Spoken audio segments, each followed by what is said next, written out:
কোনো কোনো সময় এমন হয় যখন আপনি কথা বলতে জানলেও কথা বলা যায় না।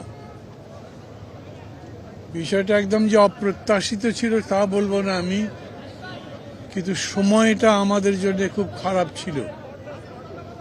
আমি মনে করি এখনো খারাপ সময়।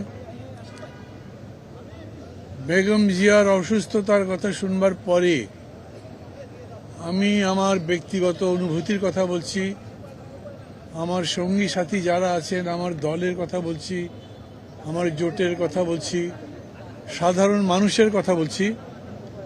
সবাই একটা জিনিস আমরা চেয়েছি যে এত বড় লড়াই করে জিতবার পরে তাকে একটা পরিণতিতে নিয়ে যাওয়ার জন্যে বেগম জিয়া আমাদের সাথে ততদিন পর্যন্ত থাকবেন, কিন্তু দুর্ভাগ্যজনকভাবে তাকে আমরা সেইভাবে পেলাম না। অতীতে অনেক আন্দোলনের সময়, বিশেষ করে এরশাদ বিরোধী আন্দোলনের সময় তাকে যেরকম করে দেখেছি, যেরকম অবিচল, দৃঢ়, নিষ্ঠ এবং অঙ্গীকারাবদ্ধ এই রকম নেতৃত্ব আমাদের বাংলাদেশে খুব সাম্প্রতিককালে আসেইনি। উনি চলে যাবার পরে সময় যত যেতে থাকবে নিশ্চয়ই সেই রকম যোগ্যতা সম্পন্ন নেতৃত্ব আসবে, কিন্তু তারপরেও বেগম জিয়া একই সঙ্গে যে ব্যক্তিত্ব নিয়ে মানুষের সামনে এসেছিলেন, অনেক বড় মাপের নেতা হওয়া সত্ত্বেও তাকে যেরকম সাধারণ মনে হতো, খুবই গাম্ভীর্যপূর্ণ ব্যক্তিত্বপূর্ণ একটা অবয়ব চেহারার পরেও যেরকম করে সহজ সরলভাবে কথা বলতেন, আমি মনে করি তার ইমেজ, তার ছবি বাংলাদেশের মানুষের মনে বহুদিন গাঁথা থাকবে। সামনে নির্বাচন, এটা এরকম একটা জটিল সময় ছিল যার কিছু কিছু উদাহরণ আমরা এর মধ্যে পেয়েছিলাম। কিছু কিছু খুবই গুরুত্বপূর্ণ সিদ্ধান্ত নেবার প্রশ্ন আসছিল, যখন আমরা অনেকেই বিচলিত হয়েছিলাম, কি সিদ্ধান্ত নেব সেটা ভালো করে বুঝতেও পারিনি। সেই সময় অনেকে হয়তো মনেও করেনি, তবু বেগম জিয়ার সিদ্ধান্ত জাতিকে একটা শান্তি, অগ্রগতি এবং সামনে যাবার পথ এবং দিশা দিয়েছিল।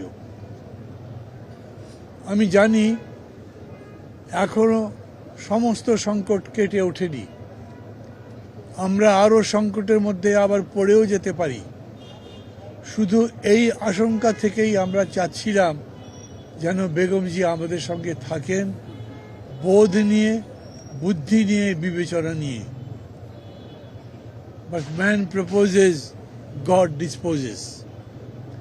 আমাদের এরকম হয়েছে। আমরা এখন এরকম একটা জায়গায় আসছি যখন সিদ্ধান্ত আমাদের নিজেদের নিতে হবে।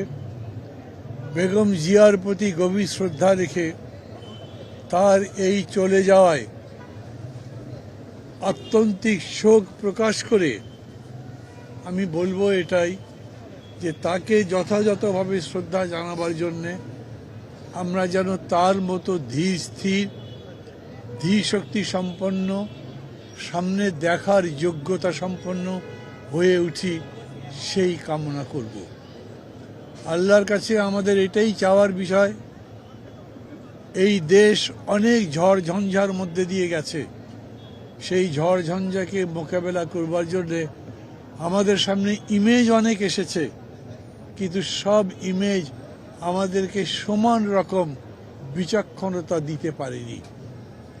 এখন দেশ গড়বার সময়, এই মুহূর্তে কোনো স্বৈরতন্ত্রের বিরুদ্ধে লড়াই করবার সময় নয়, এখন আদর্শিক লড়াই করবার সময়, গণতন্ত্রকে নির্মাণ করবার সময়, এবং গণতন্ত্রকে নির্মাণ করবার জন্যে গণতান্ত্রিক বোধ সম্পন্ন, গণতন্ত্রের প্রতি শ্রদ্ধা সম্পন্ন মানুষের বিশেষ করে নেতৃত্বের দরকার।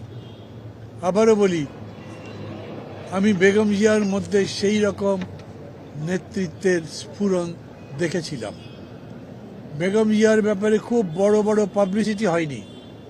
তিনি এবং তার দল এইভাবে পাবলিসিটি করবার কাজ করেনি, কিন্তু তারপরেও তার সম্পর্কে মানুষের যে কি পর্বত সমান উঁচু ধারণা গড়ে উঠেছিল সেটা আমরা সবাই দেখেছি।